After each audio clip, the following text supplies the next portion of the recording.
Hey, what's up guys? Yokobom here, and I'm back with another episode of the Baltimore Orioles Out of the Park Baseball 19 franchise, and we've got a big episode here as we are now in the month of July, which means we are officially in trade season. So first, let's get to look at how the month of June went real quick before we get into July.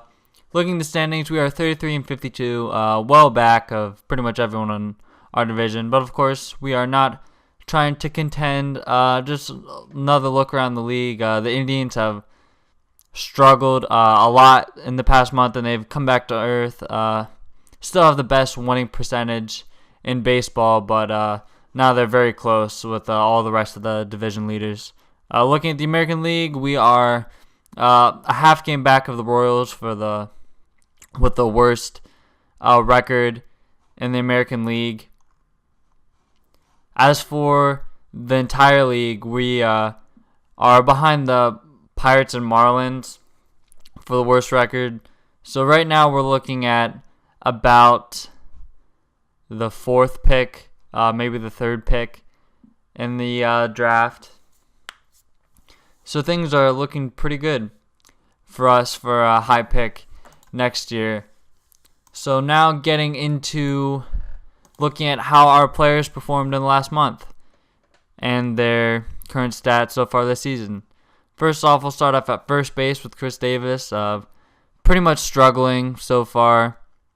After that first month that he had that kind of gave a little glimmer of hope, he's performing pretty poorly, and I'm thinking that I'm going to release him probably before the end of the month, depending on how the trades go that I plan on making in July, because there are definitely a few guys that I want to give chances in the minor leagues. DJ Stewart in particular, he's been absolutely mashing in AAA. His numbers were a little higher previously, but he's still definitely performing really well. And of course, he can only play left field and first base, but I definitely want to get that bat in the majors sooner rather than later. So that's pretty much my reasoning for wanting to send Davis down, to get some other younger guys in there and get some playing time. Austin Hayes has also been performing pretty well in AAA. In Norfolk, he is batting over 300, OBP of 330, almost slugging 500. So he obviously didn't perform terribly in the majors when he was with us. It's all right for him being as young as he is, but we'd definitely like to get him back up there. And Ryan Mountcastle, he's also one of our top prospects. He was actually recently called up to AAA after performing pretty well in AA, as you can see in his numbers there. And so far in AAA, he's actually been mashing pretty much, averaging 345 batting average, slugging over 600. So definitely something that I like to see from him. So he also may get an opportunity, probably more towards September though, since he is younger than both Hayes and Stewart. I'm not sure if I really want to give him a chance yet and possibly ruin his potential. So now looking at our other guys, Jonathan Scope, he's continued the struggle. OPSing 726, OPS plus 89, so below league average. As for Tim Beckham and Manny Machado, Beckham's pretty much stayed the same. Machado, thankfully, has gotten pretty hot in the last month. His OBP's up to over 330 now. He's OPSing over 769. His OPS plus is above league average now, so, and his WAR's over 2 is 2 actually. So he's definitely picked up his performance. Definitely increased his trade value for contending teams looking to add infield depth. So definitely a good sign from him. Trey Mancini's also continued to pick up his performance after a rough start to the season, slugging 472, OPSing 775. Another one of our hitters that have an OPS plus above league average. And next is Anthony Santander. He has been pretty good for us. I recently started to give him more at-bats. Corey Rasmus had been really struggling, so I actually decided to trade him. I made an off-camera trade. As you can see here, I decided to trade him for Jesus Sucre. 30-year-old catcher, and I actually called up Sucre over Caleb Joseph. I basically just made this deal because I wanted to outright release Rasmus, but he made a decent chunk of change, so I just threw him on the trade block to see if I got any bites for him, and I got a few offers of a couple of other older guys making decent money, like Rasmus was in the about $4 or $5 million range, but Sucre I picked up is making less than $1 million per season, so it's basically a little cost-cutting move. We're still have negative funds available, so we can't pick up anybody mid-season. So it doesn't really help us out in that aspect, but it does get us a little closer. Looking at Adam Jones now, his numbers pretty much have stayed the same. He's still batting around 250, OBP under 300. With his numbers, I might look to trade him at the deadline or some point in July. But I definitely don't think I'll be bringing him back unless he only wants to come back on like $1 million deal or something like that. But I definitely have better options in the outfield with Hayes and Stewart. Trumbo has been another guy who's struggling. I really would release him, but he's making $12 million this year and next year. I looked for the same kind of deal I did with Erasmus, but nothing. So I'm pretty sure I'm just going to have to hold this one out. He also refused to be demoted when I tried to send him down. So pretty disappointing, but I guess we're going to have to stick with him on the roster for now. Danny Valencia, his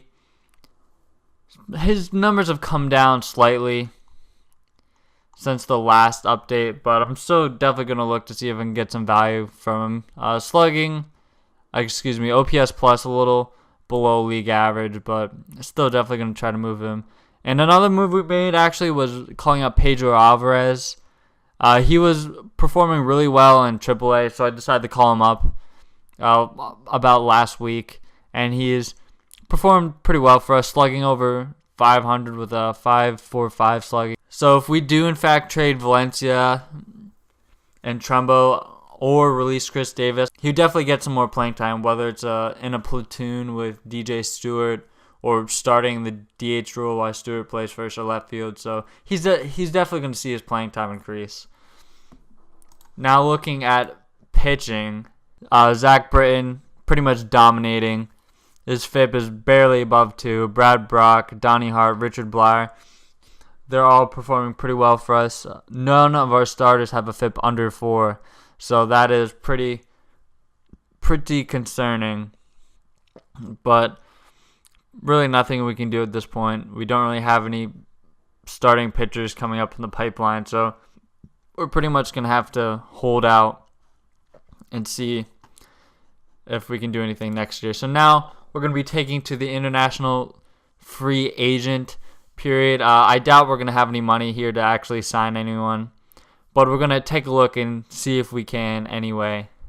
Looking at the international free agents now, Marco Luciano is definitely the best guy available here, but unfortunately, as I've said before, our finances are really tight in this first season, and we're not going to be able to afford him.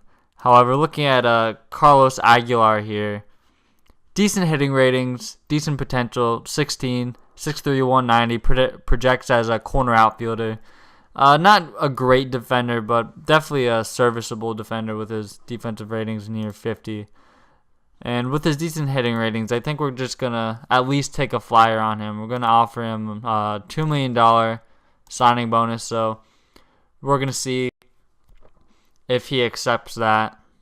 Okay, so now looking at the Carlos Aguilar update, we actually upped the offer to $2,800, but it looks like Cleveland has come in and offered even higher than that, and we're going to be able here to raise them to $3,500, but this is the highest I'm willing to go on Aguilar. So if he doesn't accept this deal, I think we're going to cut our losses and move on.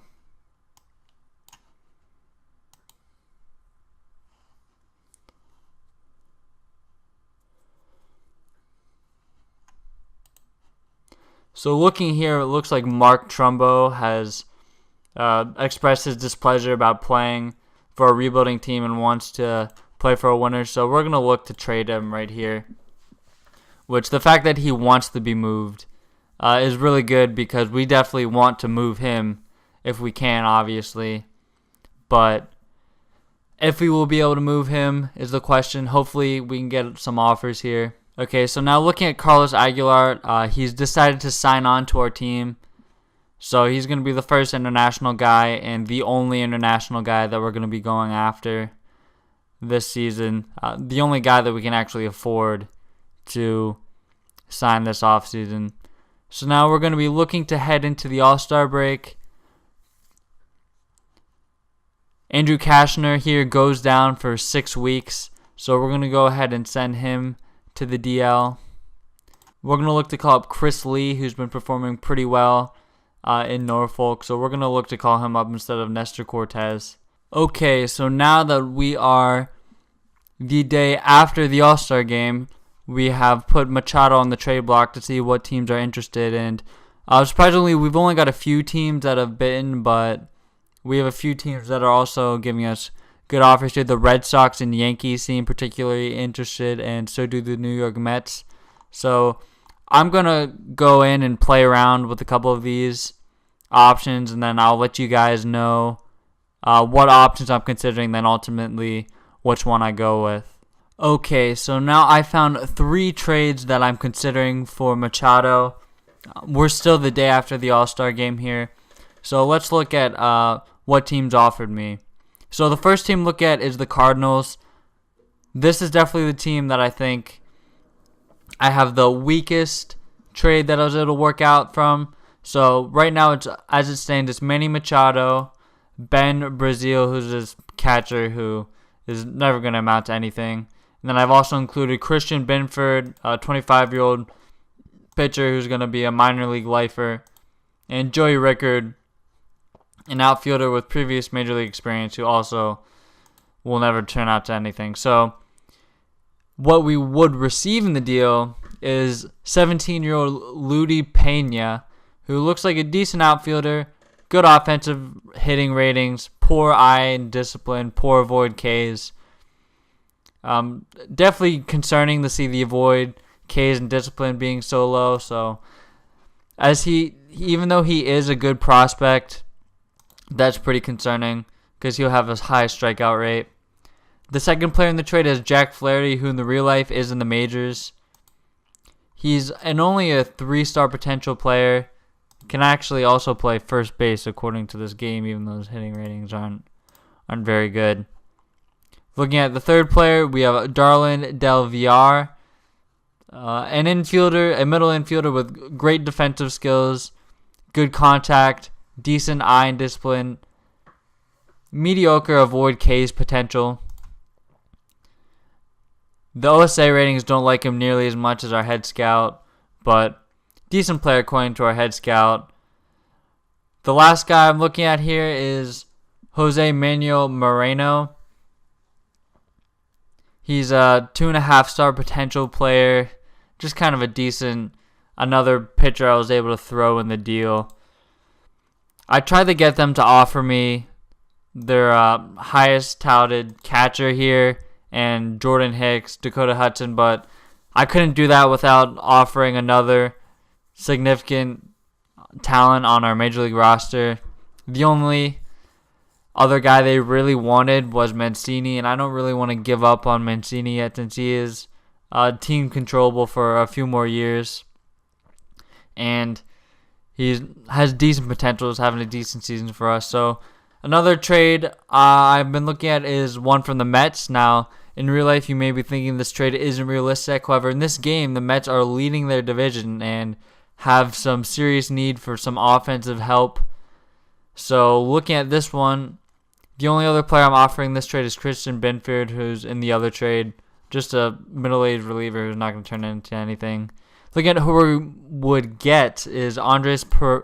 Look at him. The OSA ratings don't like him that much, but our scout likes him decent. But decent defensive middle infielder, decent hitting ratings.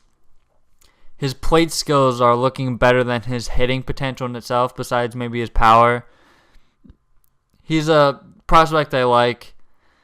Decent hitting middle infielder. The next guy we're looking at here is Peter Alonso, 23-year-old first baseman. Pretty good hitting ratings, decent plate skills. Doesn't have that high of a potential though, although in previous saves I played in this game, I've seen him develop into a pretty decent player. So he's had great seasons in the minors so far, so that's pretty helpful when considering this deal. So it looks like he could raise his potential. The third guy I'm looking at is Luis Guilherme. Sorry if I'm pronouncing that wrong. Very, very good defensive middle infielder. Decent contact, not going to hit for any power. But he does avoid Ks a lot, and he does have a decent eye. So this guy will get on base, although his minor league stats so far don't look that promising. He only is in Double-A, and he's 23 already. So I'm not sure what this guy's real potential is. I don't really know if he's going to turn anything. Then Jamie Callahan, a reliever who I've seen become very good in a lot of games I've played in OOTP 19. But a solid reliever here. So that's the deal from the Mets. And the best deal that I found was from the New York Yankees. We've had to give up a little bit more in this. We have Machado, Joey Rickard, basically the same guys featured in other deals. Felix Bautista, a 23-year-old pitcher who doesn't have much potential. And Christian Binford again. And what I've been able to get from the Yankees in this trade, Miguel Andujar has been offered 2.5-star potential player. Pretty decent ratings at third baseman. I'd probably call him up right away, honestly, with the Machado trade, and he'd take his spot. He's pretty much raking in Triple-A. So he looks like he could be a good player for us in the future. Luis Angel Santos is another guy. He's only 18 years old, out of Mexico. And look at his ratings here. The OSA ratings don't like him very much, but our head scout likes him a lot. Good hitting ratings, good contact, decent power, good discipline, good avoid Ks rating. Even with the OSA ratings, I really like his ability to be a contact guy, avoid strikeouts. I could see him definitely being a future leadoff hitter maybe for us in the future. Pretty good defensive ratings. His positional ratings aren't that good, but his defensive skills are pretty good. So those position ratings would develop as he gets older. The third player is Juan Then, another 18-year-old. He's a pitcher, 2.5-star potential. Only 50 stand-on, but his pitching ratings definitely project him as a starter. Looks like a good 3-pitch pitcher with pretty good control, below average movement, and above average stuff. So I think he could turn into something for us in the future. And then looking at the last player here, Juan D. Herrera.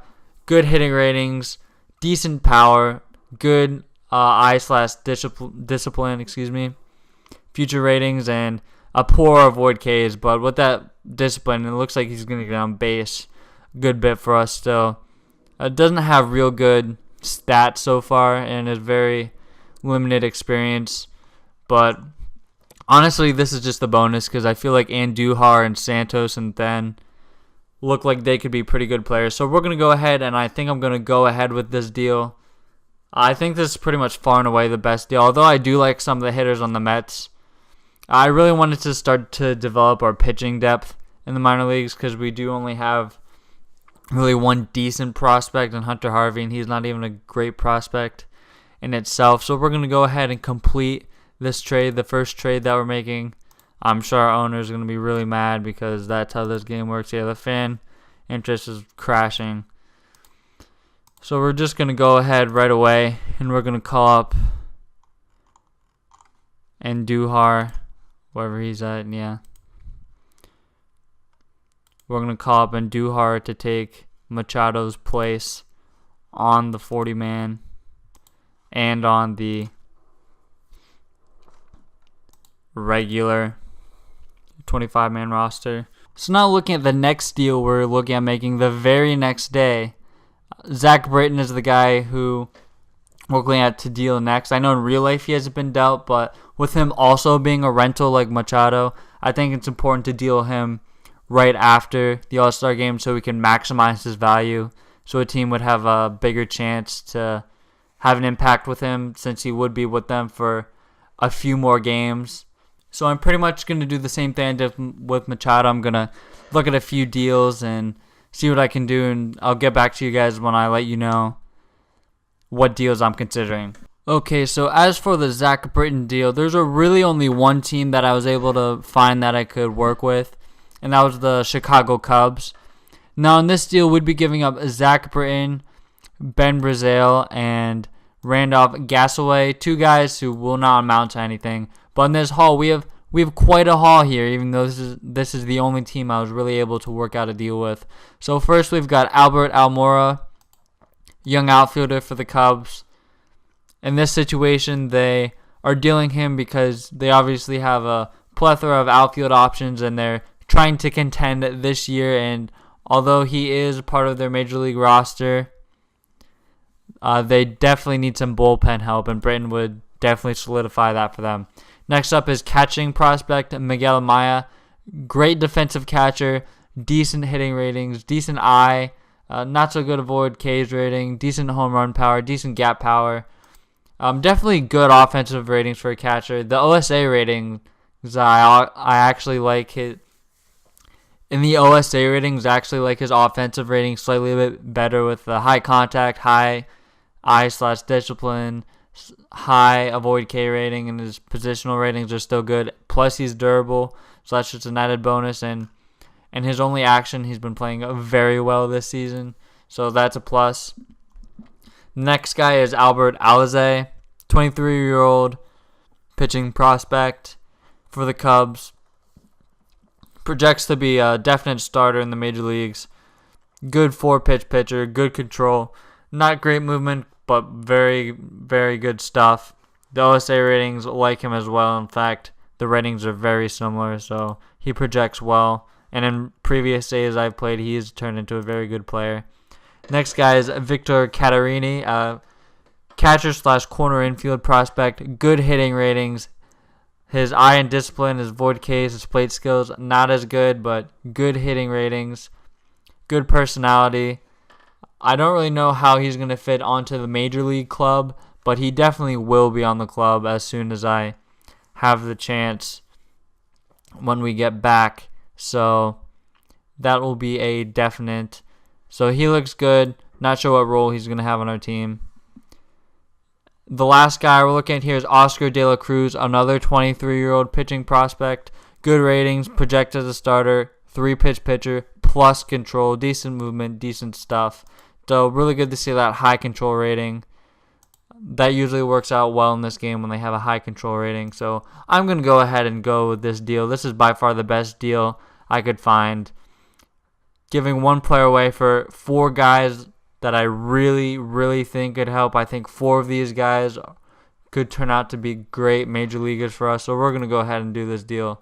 Pretty much a no-brainer for me. Okay, so it is now July 20th, and I found a little deal here for Mark Trumbo to offload his salary. So we're going to be sending Mark Trumbo and Jeffrey Ramirez to the Red Sox for Hanley Ramirez, who the Red Sox dumped in real life. They DFA'd him. So in this, we're basically just doing this for a salary dump for Trumbo. Ramirez, we're getting Boston to eat 95% of his contract, which would be the 2018 season. And next year he is a team option, which is mainly the reason why we did this deal, because the team option has no buyout. And Trumbo is going to be on the books for $13.5 million actually next year. So this deal is going to save us a lot of money next year. So we're going to go ahead and do this deal. This deal is pretty much a no-brainer because Ramirez isn't worth anything to us at all. So that's just a little update for you guys. Going to come back with the next deal in a bit. Okay, guys, so just checking in right now, and we're just going to flip Danny Valencia real quick. We're going to flip him for Lourdes Gurriel Jr. This is just a little salary dump here. Get Valencia off our hands so we can open up some possibilities for our team. Just as simple as that. Okay, guys, I am back with the last deal we're going to be making of the year.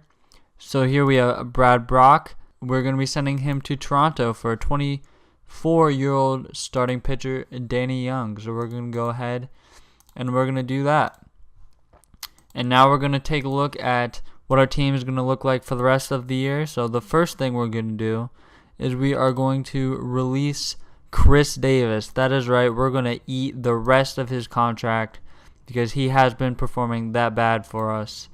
Now looking at waivers, we're going to be bringing up Victor Caterini to the active 25-man roster, and we're going to be bringing Danny Young right up to the active roster as well. Okay, so I actually lied there for a little bit. I said earlier that Adam Jones would not be dealt. I actually was able to find a deal for him. Byron Buxton recently went down for the Minnesota Twins. He's going to be out for at least a month, so they are in desperate need of some outfield depth, specifically in center field. So Adam Jones is going to fill that void for them. So in this deal, we're going to get Thomas Hackheimer, and he's a 24-year-old reliever, pretty decent ratings. We're basically just doing this to get Jones off the roster, and they have a need, so this is a mutual deal for both sides. So we're just going to go ahead and complete this deal. So now that we are past the trade deadline, I'm just going to update you guys on what the team is looking like now and what they probably will look like for the rest of the season with all the moves we made. So here you can see our depth chart right here with Chris Davis, Adam Jones, Danny Valencia, all those guys who are gone now. And we also DFA'd Ruben Tejada and called up Luis Sardinas to be the backup infielder because he's performing well in AAA. Beckham now starting at short for Machado and Duhar, and at third where Beckham used to be. Almora starting in center, Austin Hayes in right, and Santander in the backup outfielder / fourth outfielder spot, and also backing up DH, and Alvarez being our main pinch hitter off the bench.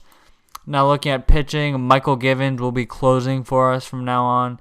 Here's the rotation with Nestor Cortez and Danny Young in it. This is what the bullpen is looking like. We actually just suffered some injuries. Richard Blyer just went on the DL along with Darren O'Day. He's going to be out for a while. Chris Lee, who was in the rotation for us for a bit, actually playing pretty well. He has a partially torn labrum. We're going to be getting Andrew Kashner back relatively soon. Alex Cobb's probably still going to be done for the rest of the year. But yeah, that's just updating you guys on how it is going. Looks like Miguel Castro is actually hurt here, but not really sure what that's going to be yet. So thank you guys for watching. That's going to do it for this video, and I will see you guys next time.